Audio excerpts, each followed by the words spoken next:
Welcome to Empowered Within, a soul-quenching, transformational podcast that will set your soul on fire through candid and inspiring conversations. Leading experts, celebrities, healers, and I share our journeys of how we've overcome challenges to living an empowered life from within. I'm your host, Jennifer Pilates. Welcome to another episode of Empowered Within.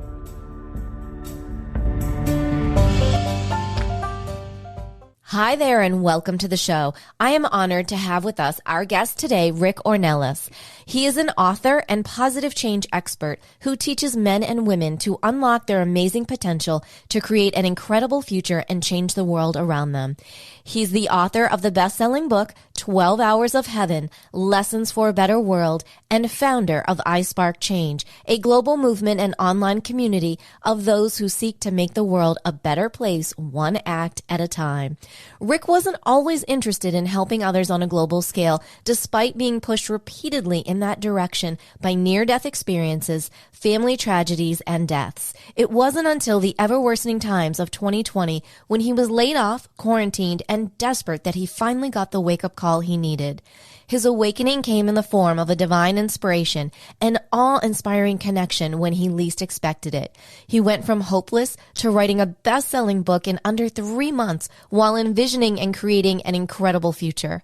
This fulfilled the dream he had been ignoring for years, to build a community of amazing souls to spread positivity, hope, and love while creating a ripple effect throughout the world.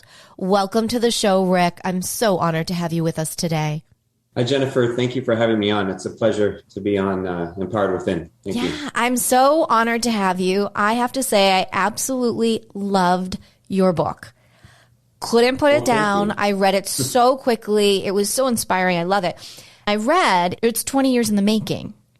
Yes, that is true, because the story was inspired after I was in a major car accident 20 years ago with my family. And at the time, after going through that accident, I went through a period of reflection. And that's where the idea for the story just hit me one day like a movie, as I was staring up at this little angel pin that my mother had given me to put in the car and have our guardian angel protect us, as they had in our accident, according to her and me and lots of others. But that's where the idea for the story came. And I just didn't do anything with it for 20 years until you fast forward to last year. And that's when I decided to finally write.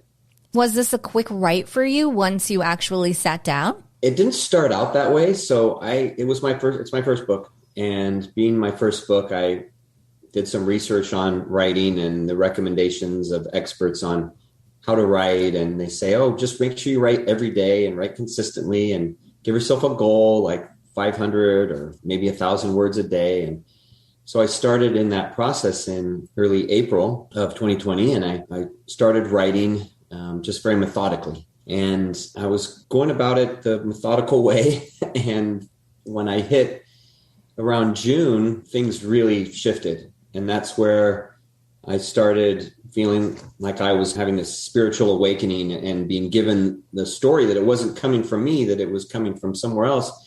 And my writing flourished. I went over 2,000 words in a couple hours each day. And I ended up finishing the book in under 3 months in a very short period of time, when I thought it would take me, 6+ months. And it was like less than 3 months, just start to finish. That's incredible. So within 2020, you wrote it and you published it. Yes, that's right. It's incredible.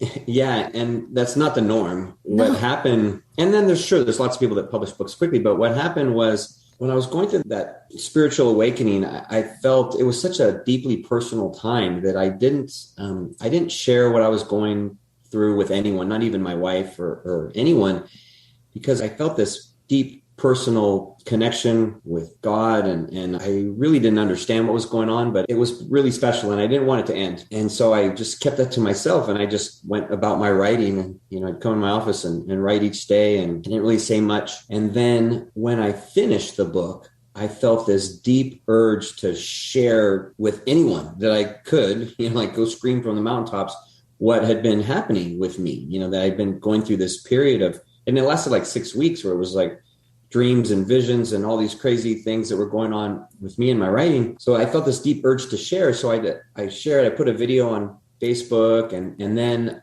I said, I need to get this book out right away. Like, I need to get it published as soon as possible. And so I looked at the publisher route, and that was going to take like 18 months, maybe a year. And I'm like, okay, that's too late. Like, by that time, people are struggling right now. They need some inspiration, some hope. And I felt, this has to get out quickly. So a friend of mine put me in touch with a publishing consultant that has helped him when he wrote his book. And she said, it's going to be a lot of work, but you can get it done in a few months if you really, work the editing and, follow up, just everything.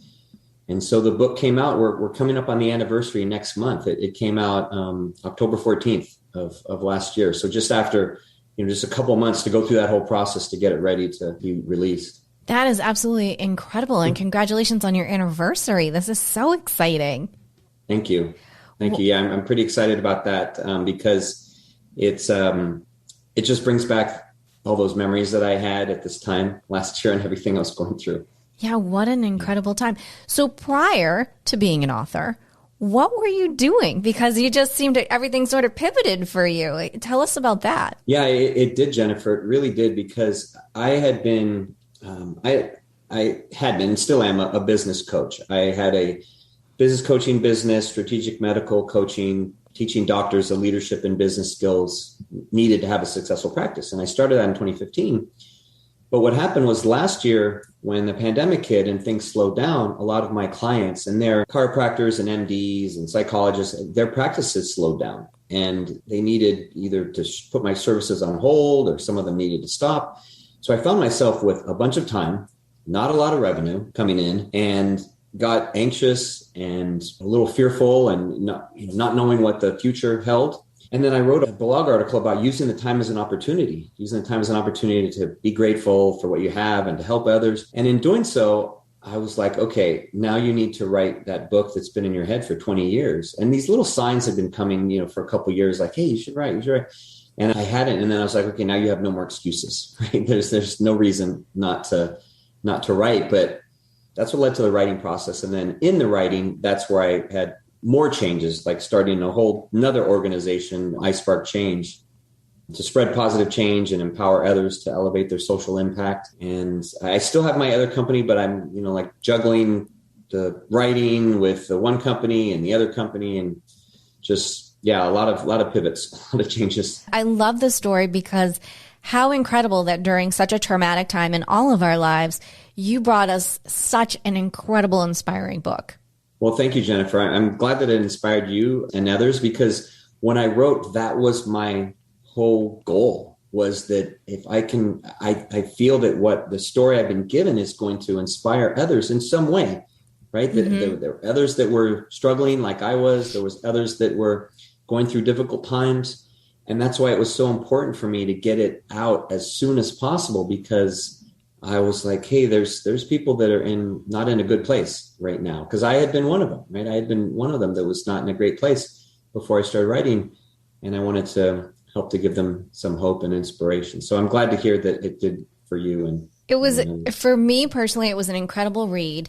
Like I said, I mentioned I couldn't put it down, and I've already bought 3 or 4 additional copies for Christmas presents. It was just, it's such a loving story. This is what we need. And I kept envisioning, and I'm going to put this out there for you, movie. This would make an incredible movie, or I will age myself, after school special.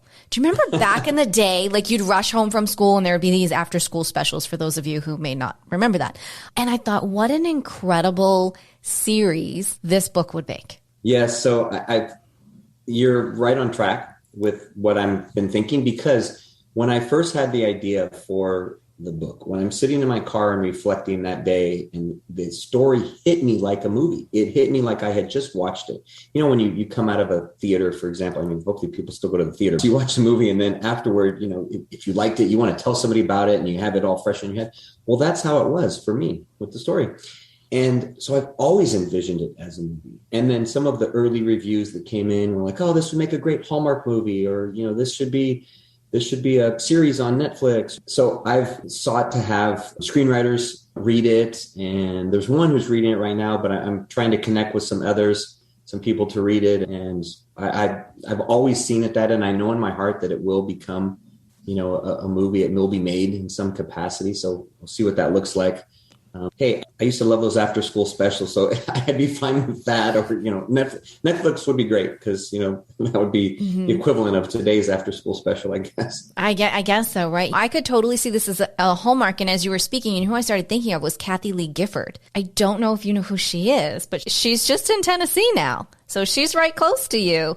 Oh, really? This would be right up her alley. Yeah, and maybe that's someone I can connect with. I hadn't thought of that. I hadn't really envisioned who would produce or who would be the characters or anything like that. But I've always felt strongly about the characters, that they could be portrayed excellent in, on the screen. Mm-hmm. Oh, amazingly so. I get such goosebumps talking about it. And I also felt like at the end, it is a happy book. It's an inspiring, like your heart just feels good. Like I was teary-eyed at the end. And I thought I didn't want it to end. Yeah. I felt like, okay, so there's got to be something more coming. Because I felt there's got to be something more. So tell us, Rick, is there something more that's coming after it? Because I'm like, I would love to see what's next. Yes. So you're correct, Jennifer. There is something coming. I always envisioned the story when I originally started writing. So I'll give you a little secret here. When I originally started writing, I thought the story was going to continue, that there was going to be more to the story than the way it ended. Okay. That, just essentially the time in the elevator. But then as I started writing and it started taking shape, then I realized, okay, this is the story. This is what the story is. And this is where this one has to end. So the second part, I've started in the early phases of writing that one, with the outline and the structure and the characters. And my working title is 12 Hours of Heaven, Time on Earth for that one. But that is essentially the next stage in the story, the next phase of the story of what happens afterward. I love it. And I can already envision the third book, because then it's going to be transitioning back to heaven. Yeah, so another thing I'll share is that in that time when I was sharing, remember I said when I had finished, I wanted to share with everyone about, my book was coming and everything. And I even did a Kickstarter campaign to help with the publishing, because it was all coming out of my pocket and I needed to get things done quickly. Well, as I was sharing about the book with a friend of mine one day, and she's someone that has two young sons, they're like 8 and 10. And she was like, oh, I'd love to share it with them. And is it appropriate for them? And I was like, well, some parts maybe you can share, but maybe the 10-year-old, the 8-year-old might be a little young. I think he was even 7 at the time. I'm like, yeah, it'd be maybe a little too advanced for him. But as we were chatting about this and what some of the different lessons that she was sharing with her boys about gratitude, and because she had read it and she started to share different things with her boys, as we're talking, the idea for 6 additional books hit me, bam, just like that, where I was like, okay, now I have the next 6 that I need to write in the series.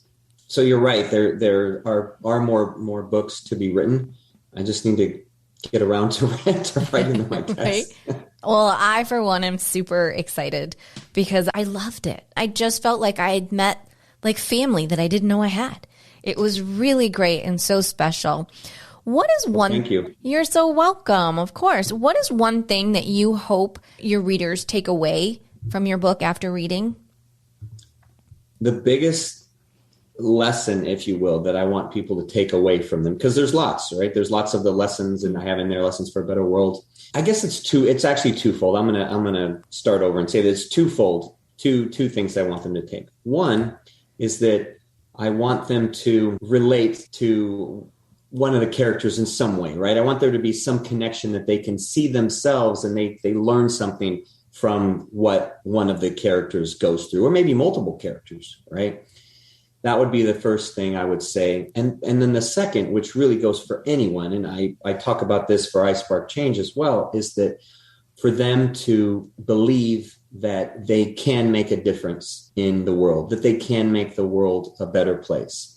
And no matter who they are, no matter how tiny they may feel that they are, or feel the place that they take in this world is, that they still can make a difference, whether it's, a teenager or an 80-year-old grandmother or, anyone in between, that they can make a difference and they can make the world better. That's what I really try to impart to anyone I speak with, is that you can make a difference, no matter who you are. I think that's great. And your book does. Your book will make a difference in everyone's life. And it does. It goes over every generation. It's amazing. Prior to your book, were you a spiritual person, a religious person? Yes. So I have been all my life, at different phases, right? Kind of waxes and wanes at different points in your life. And I had been feeling that draw over the years become closer and closer and closer and more spiritual. And that was, I have 3 daughters, and they're all, they range from 18 to 24. So they're all grown now, but in the time of, and I think that's part of why I didn't write the book 20 years ago, is because I wasn't ready as an individual. I wasn't ready spiritually. I wasn't ready to share these type of lessons with others, as I was still learning so many of these, and I still work on those every day. But my spirituality needed to get to a place where I was much farther along, felt a lot more comfortable, and felt like I, had some wisdom to share with others. Well, you certainly have. Throughout your journey of, especially this last year, but overall, what is the biggest aha moment that you've had during this process? The biggest aha moment, I would say, is that there are so many people across the world that I've encountered in the past, year and a half, that have had a similar experience to mine. There's so many people that I've connected with on Zooms and calls and in groups and online and everything, that they've had a similar kind of awakening, if you will, or a similar rebirth, or they've pivoted in some dramatic fashion. And I think the biggest aha is that, this, for all the negativity or problems that have come with the pandemic, that I think history will really look back on this time as almost like a period of enlightenment, or a Renaissance period in history, where people grew and changed and evolved far beyond where they were before. And it's just every person I speak to, almost every person, like, oh yeah, I've done this and that. And it's been a result of, either being forced into isolation or having more time than they ever had to do something that they could never do before, or whatever it is. But there's just so many individuals that they're on this whole new path, I guess, because of what the world's been going through. It's been quite an amazing time. That's for sure. Yes, absolutely. Absolutely. Yeah. And I do believe that there's a lot of beautiful things like your book that have come out of this. It's like you're saying, it has been an incredible, enlightening time all around. Yeah, me too. And I hear that from many others. And, even you with the idea for your podcast, right? And then, right, getting that going. It's all in this time. Yeah, it has been. We've all pivoted in some way, and we've been guided to inspire and empower and help people around the world. And you definitely are doing that. It's so inspiring. For a listener who's saying, well, I have a book in me, like he did this in how many months? What was your process for someone who's saying, well, geez, there's a book in me, Rick, like, help me. How did you do it? The practical side of it. How did that happen for you? It was, I looked up, I just go on Google and I started looking up, what are the best way to write a book? And I read something from, I think it's one of Brian Tracy's things about writing a book. And he's written like 100 books. So I figured he would know. But really, the biggest thing I think that I would tell an author or a potential author is that they just need to take action, and they just need to start writing. They just need to start writing, because once you start writing and to be consistent with the writing, just write on a regular basis, and whatever that means for them. If it means writing once a week, great. If it means writing every day, great.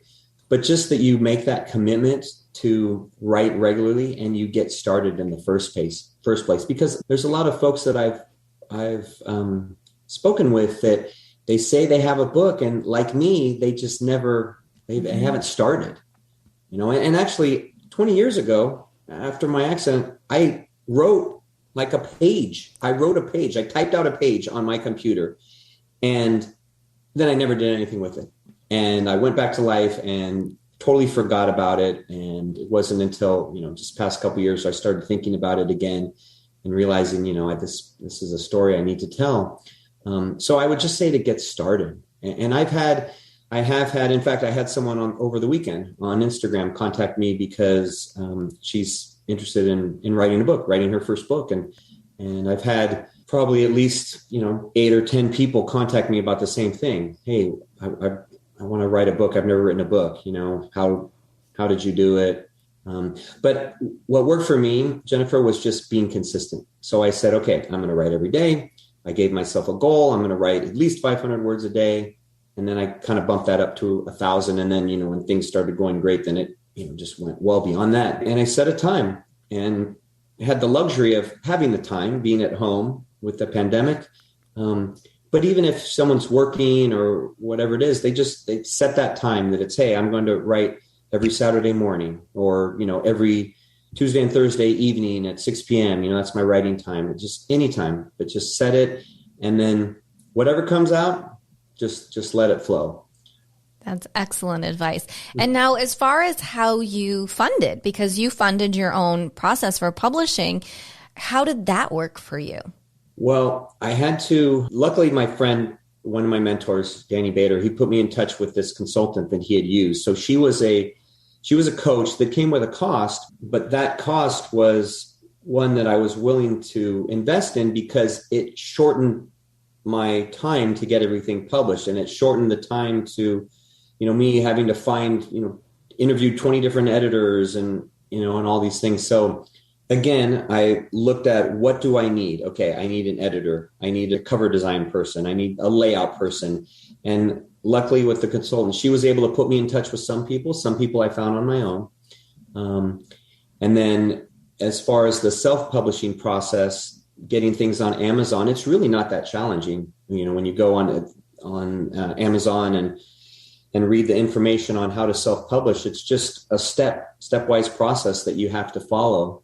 But one thing that I did to help defray those costs is I did a Kickstarter campaign, a crowdfunding campaign about my book, about iSpark Change and helping to get iSpark Change going because I was building out websites and things like that. And I was able to raise just over $5,000 in that Kickstarter campaign, which helped, defray a lot of the costs. But I guess the bottom line is I wouldn't let costs keep anyone from writing or publishing, because there are ways that literally you can get a book written and published for less than $1,000. Like you could have a book done, edited, depending on, who you find someone to edit it for you as opposed to using a professional editor. Like there's ways. I've read, tons of material out there about, creative ways to get a book published, on a budget. That's super exciting to hear. So there is no more excuses. It's time for everyone to take action. And in the middle of a pandemic, when the world is shut down, here you were still able to be creative in a financial aspect and in an inspiring writing aspect. It's awe-inspiring. It really is. Well, thank you. I just felt I was being guided to do what I was supposed to do. Honestly, everything fell into place just magically. And that's why I think there was more divine inspiration and divine timing with everything, because it was just so perfect. I'll give you an example is editing can take months. The editing process can take, minimum of 2 months, sometimes 4, or 6 months for a professional editor to go through the book, 2 times or maybe 3 times. And I found an editor that by a referral from another editor that I had been put in touch with, who did it all in 2 weeks. She did everything in a couple weeks. And this editor, he told me, he's like, she's one of the fastest editors I know. She had done some work for him.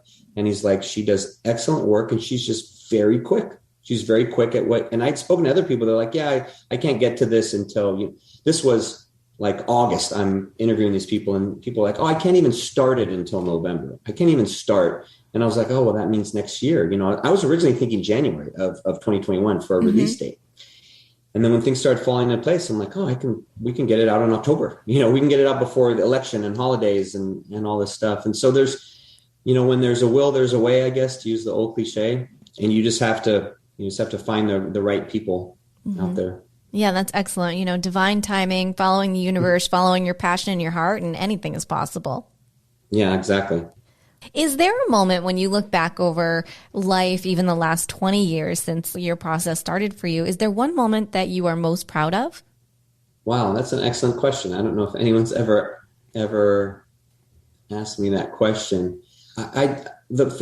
What I'm most proud of is my children beyond anything else. I'm most proud of my kids.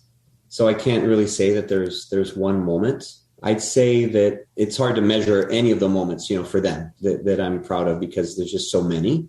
So I wouldn't, nail it down to one. For myself, I would say, just going through this transformation, that I have in the past year, to become a different person, to become a better person, I feel, to write my book, to start iSpark Change, to essentially, take action and do something that I know will impact, many, many people. I mean, at iSpark Change, my goal is to impact 1 billion people in the next 5 years. So 1 billion people, which is a huge goal. And I feel that I'm on a path where it can happen. So I guess just being on that path is what I'm most proud of. And you are on quite the path. And I'm sure, between the book and through iChange, there's no reason you can't hit a few billion people. Why not? Look at what you were able to do in the middle of a pandemic when the whole world shut down. So, 1 billion people is no big deal for you. Really? Well, thank you, Jennifer. I see that, Facebook has like 2.8 billion members or something like that. And even like TikTok's over 1 billion in a very short period of time. And I was like, there's so many other platforms that they impact a lot of people, and oftentimes not in a positive way. And so I think the world is ready to have, a platform that can have a positive impact on the masses, and that's what I want to evolve iSpark Change into, is the world's first social media platform that connects anyone, individuals, organizations, nonprofits, companies, whomever, that are making the world a better place, connecting them in one place where it's just this huge database where people can connect and support one another and find out about what someone is doing on the other side of the world, and support them from afar or help them in some capacity, whether it's knowledge or time or financially, in all different ways. And that just doesn't exist. It doesn't exist. There's lots of smaller versions of what I'm describing. There's not even really a social media platform in the top 100 in the world. That it doesn't exist. But there's smaller groups on, Facebook, for example, or smaller, groups that do what I'm talking about. But there's not one global, clearinghouse that has everything in one place. And that's what I'm working to create. It's just this one central hub. Well, everyone to be a part of. I, for one, will sign up. I'm super excited. I would love to be part of a high vibration, positive app that's out there that can help connect, soul family, connect people and help get everyone together. Soul family, it's a perfect way to describe it. Yeah, we need that desperately. So I'm excited for that iChange. So we're coming to the time in the show, Rick, where I ask this one special question. Are you ready? I am ready. What is one thing that no one knows about you? Oh, I knew you were going to ask this question. I'd say one thing that no one really knows is that when I was younger, being like chubby little kid and, not the nerdy kid or whatever, is that I struggled so much with self-confidence that I always tried to, overplay that, be overconfident and everything like that. And people always say, even tell me now, they're like, oh, you're so confident and you have everything going and things are going great and everything. And I think that just comes from the place of being that, little kid with no confidence, right? That was just struggling and just trying to outgrow that, and still trying to outgrow that to this day. Yeah, that's very touching. Thank you for sharing that. And will you share with our listeners, where is the best place for them to get in touch with you, find out more about iChange, and to purchase your book? As far as the book, it's on Amazon, it's on Goodreads and Google, and they can find it anywhere just searching 12 Hours of Heaven. There's a Kindle and a paperback version, not an audio version yet. That is something that I would like to get done eventually, get an audiobook. The website is I Spark Change. So the letter I and then sparkchange.com. And if they go to I Spark Change on Facebook, Twitter, Instagram, YouTube, they will find our social channels. We share daily inspiration, motivation, spiritual content on a daily basis. So they can follow us and they'll receive all that content. And then they'll find more about what we're working on with I Spark Change and the different things. And they hear about podcast interviews like this so they can support those folks and see our social impact hero campaign and everything. So there's just a lot going on there that they will like if they go check it out. How exciting. Well, thank you. And as always, all of the links in your website and information will be over in our show notes. So everyone can hop over to jenniferpilates.com and find all of that as well. Well, Rick, I want to thank you so much for being here today. I've really been looking forward to this. This has been great, especially after reading your book. And I am so thrilled to hear that not only is there a second book, but potentially 5 more. You've made my day. You might have made my year. Wow. Well, thank you very much, Jennifer. It's been a pleasure to be on your show, and I've really enjoyed our conversation. Thank you. Oh, thank you so much. Well, as we say, until next time.